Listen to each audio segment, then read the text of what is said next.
Deal जो अभी हुई भी नहीं है, उसके होने से पहले ही ईरान की नींदें उड़ गई हैं। इस डील के बारे में कहा यह जा रहा है कि अगर ये डील हो गई तो फिर पूरे पश्चिम एशिया की तस्वीर बदल जाएगी। लेकिन इस डील को ईरान नहीं चाहता कि ये डील हो, जबकि अमेरिका चाहता है कि ये डील किसी भी कीमत पर हो जाए। डर है कि ये डील अब नए युद्ध की वजह न बन जाए।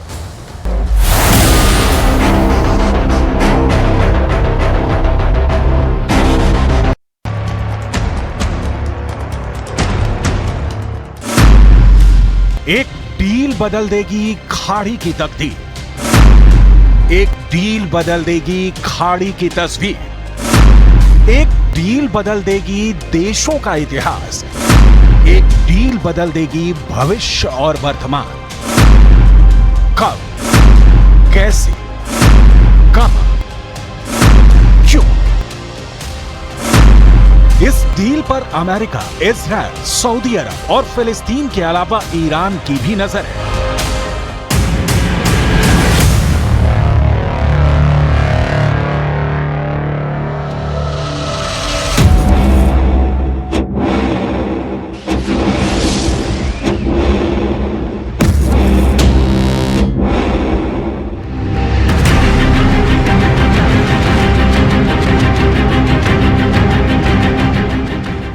इस डील की चर्चा सऊदी अरब और इजराइल के बीच हो रही है। अमेरिका की मध्यस्थता में दोनों देशों के बीच संबंधों की शुरुआत करने के लिए एक डील पर चर्चा होने की खबर कई पश्चिमी मीडिया के खबरों में टॉप पर है।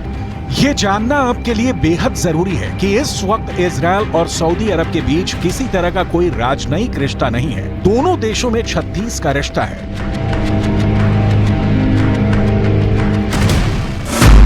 क्योंकि सऊदी अरब फिलिस्तीन के समर्थन में इजराइल को मान्यता नहीं देता, मतलब सऊदी अरब को भी अरबों के बीच एक यहूदी देश पसंद नहीं है। सऊदी अरब तक इजराइल के खिलाफ मुस्लिम देशों का साथ देता रहा है।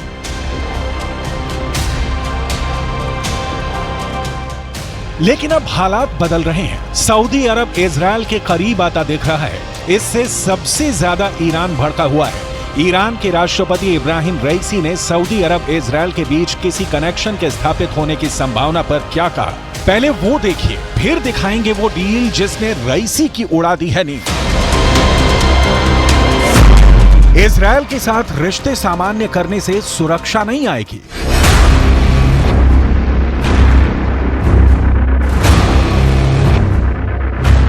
ईरान इजराइल से सऊदी अरब के रिश्तों को खुद के लिए खतरा मानता है। ईरान की नजर में सऊदी अरब इजराइल की यारी इजराइल के खिलाफ मुस्लिम देशों के विरोध को कमजोर करेगी। इन देशों का सीधा सा कॉन्सेप्ट है कि अरबों की जमीन पर यहूदी क्यों बसे।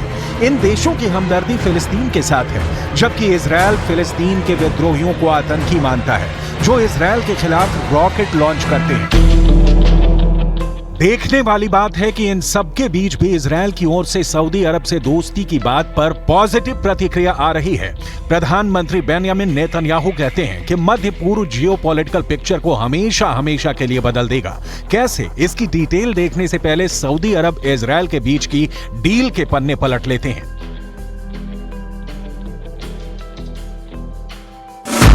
साल 2020 में अमेरिका की मध्यस्थता में संयुक्त अरब अमीरात और बहरीन ने इजराइल के साथ ऐतिहासिक समझौता किया था, जिसे अब्राहम अकॉर्ड कहा जाता है। इस समझौते के तहत यूएई और बहरीन ने इजराइल के साथ अपने रिश्तों को सामान्य किया था और राजनयिक रिश्तों को बहाल कर लिया था। अमेरिका पिछले साल से ही ये कोशिशें कर रहा है कि जो अब्राहम समझौता हुआ था उससे आगे का रास्ता तैयार किया जाए, और इसके लिए इजराइल और सऊदी अरब के बीच रिश्तों को सामान्य करना बेहद अहम है।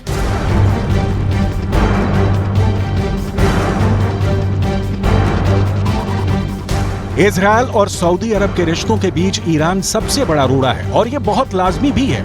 इसकी डिटेल भी आपको आगे दिखाएंगे। उससे पहले ये समझना बहुत जरूरी है कि क्या सऊदी अरब और इजराइल के बीच कोई डील संभव भी है या नहीं, क्योंकि एक ईर घाट खड़ा है तो दूसरा वीर घाट खड़ा है। लेकिन फिर भी कहा जा रहा है कि सऊदी अरब और इजराइल के बीच दोस्ती हो सकती है, लेन देन हो सकता है, रिश्ते बनाए जा सकते हैं। तो इसके 5 प्रमुख कारण ये हो सकते हैं।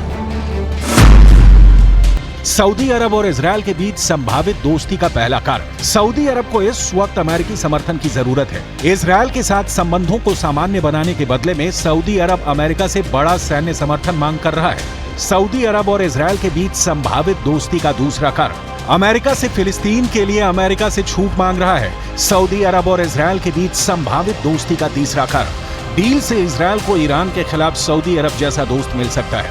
सऊदी अरब और इजरायल के बीच संभावित दोस्ती का चौथा कारण, अमेरिका सऊदी अरब इजरायल के बीच फ्रेंडशिप कराकर चीन की उस कूटनीति को मात देना चाहता है जिसके तहत दशकों बाद सऊदी अरब और ईरान में दोस्ती हुई थी। सऊदी अरब और इजरायल के बीच संभावित दोस्ती का पांचवां कारण, ईरान के खिलाफ सऊदी को सऊदी अरब का साथ मिल सकता है।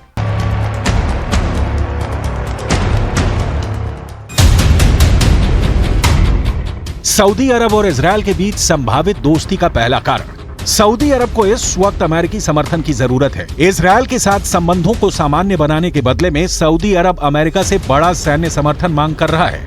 सऊदी अरब और इजरायल के बीच संभावित दोस्ती का दूसरा कारण, अमेरिका से फिलिस्तीन के लिए अमेरिका से छूट मांग रहा है। सऊदी अरब और इजरायल के बीच संभावित दोस्ती का तीसरा कारण, डील से इजरायल को ईरान के खिलाफ सऊदी अरब जैसा दोस्त मिल सकता है। सऊदी अरब और इजरायल के बीच संभावित दोस्ती का चौथा कारण, अमेरिका सऊदी अरब इजरायल के बीच फ्रेंडशिप कराकर चीन की उस कूटनीति को मात देना चाहता है जिसके तहत दशकों बाद सऊदी अरब और ईरान में दोस्ती हुई थी। सऊदी अरब और इजरायल के बीच संभावित दोस्ती का पांचवां कारण, ईरान के खिलाफ सऊदी को सऊदी अरब का साथ मिल सकता है। सऊदी अरब ने ईरान से नई दोस्ती की है, लिहाजा इजरायल के साथ डायरेक्ट डील कर ईरान को नाराज नहीं करना चाहेगा। लेकिन सऊदी अरब इस वक्त ईरान की नहीं, खुद की सोच रहा है और सुरक्षा के वातावरण से बाहर रहने के लिए उसे अमेरिका की मदद चाहिए ही चाहिए। और अमेरिका इसी का फायदा उठाते हुए सऊदी अरब को इजरायल से दोस्ती की ओर धकेल रहा है। ईरान को अमेरिका के इस पुशअप प्लान से परेशानी हो रही है। ईरान किसी भी कीमत पर इजरायल के साथ सऊदी अरब की दोस्ती बर्दाश्त नहीं कर सकता, ठीक वैसे ही जैसे इजरायल कहता है कि उसे परमाणु शक्ति संपन्न ईरान पसंद नहीं है। ईरान और इजरायल के बीच के रिश्ते पूरी खाड़ी के वर्तमान और भविष्य को तय करते हैं। लिहाजा दुनिया भर के एक्सपर्ट इस वक्त ईरान की ओर देख रहे हैं। ईरान के सामने इस वक्त दो तरह के हालात हैं।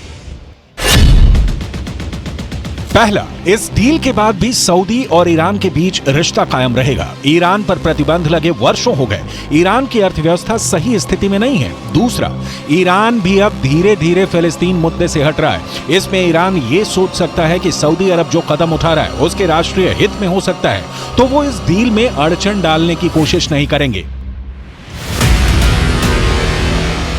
यहां ये बात समझनी जरूरी है कि ईरान के अड़चन खड़ा करने के बावजूद सऊदी अरब इजरायल से डील करता है तो ईरान कुछ नहीं कर पाएगा। चीन की कोशिशों के बाद राजनयिक संबंध फिर से बहाल होने के बावजूद सऊदी अरब इजरायल के रिश्तों की जमीन ये बता रही है कि रिश्ते बहाल होने का मतलब ये कतई नहीं है कि दोनों देशों के बीच विवादित मुद्दे कम हो गए हैं। सऊदी अरब अब भी अमेरिका का अहम सहयोगी है और ईरान की अमेरिका से अब भी नहीं बनती है।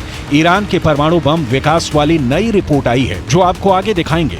उससे पहले ईरान की सऊदी अरब इजरायल के बीच दोस्ती होने पर दिक्कतें क्या आ सकती हैं, समझने की कोशिश करते हैं।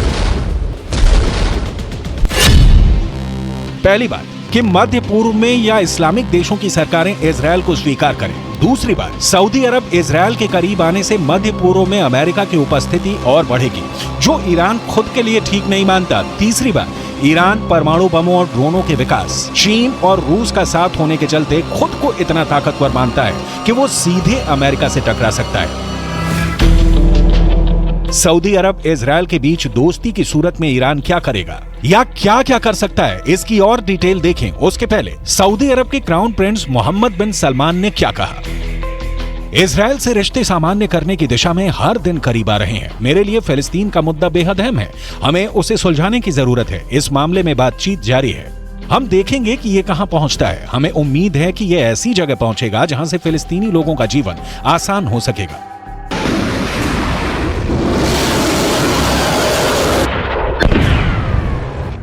असल में कूटनीतिक मंचों पर भी ये तस्वीर दिखी है कि अब सऊदी अरब और ईरान दोनों ही नहीं चाहते हैं कि उनके आपसी संबंध बिगड़ जाएं।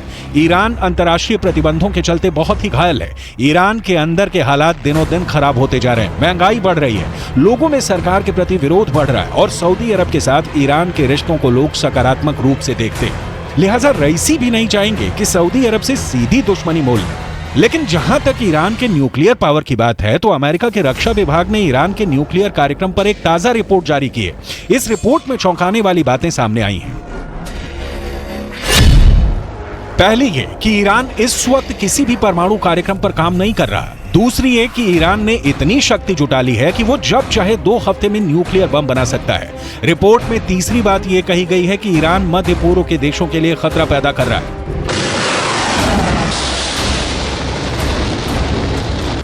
इजरायल की राम कहानी अमेरिका से गुथी है और सऊदी अरब की दास्तान भी अमेरिका से ही नथी है।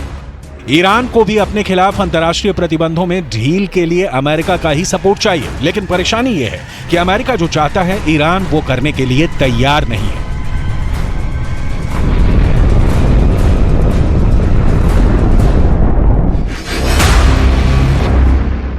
जैसे अमेरिका और ईरान के बीच 2015 में डील हुई थी। इस समझौते में ईरान को आर्थिक प्रतिबंधों से राहत दी गई थी, लेकिन बदले में उसने बम बनाना बंद कर देना था। लेकिन ईरान ने डील की शर्तों को पूरा नहीं किया और 2018 में डोनाल्ड ट्रंप ने इस डील को खत्म कर दिया। बाइडेन प्रशासन डील करने की कोशिश में है, लेकिन उसे कामयाबी नहीं मिल पा रही है और इस बीच इजरायल सऊदी अरब के बीच गठजोड़ की बातें होने लगी हैं। अमेरिका के पास मौका है कि वो ईरान को सबक सिखा सके, क्योंकि ईरान के मध्य पूर्व में बादशाहत की चाहत। सीरिया में अपने रिवॉल्यूशनरी फोर्सेस की तैनाती, इजरायल के आरोपों के मुताबिक अपने साथियों हिजबुल्लाह को जंग के लिए उकसाना, इराक में शिया कम्युनिटी को उकसाना और इजरायल के खिलाफ परमाणु बम चलाने की धमकी देना। ईरान इन बातों से कभी बाज नहीं आने वाला और इजरायल या अमेरिका ईरान को बख्शने वाले नहीं है। अब देखना है कि सऊदी अरब इजरायल के बीच अमेरिका की मध्यस्थता में कोई डील होती है या ईरान अड़ंगा डालने में कामयाब हो जाएगा।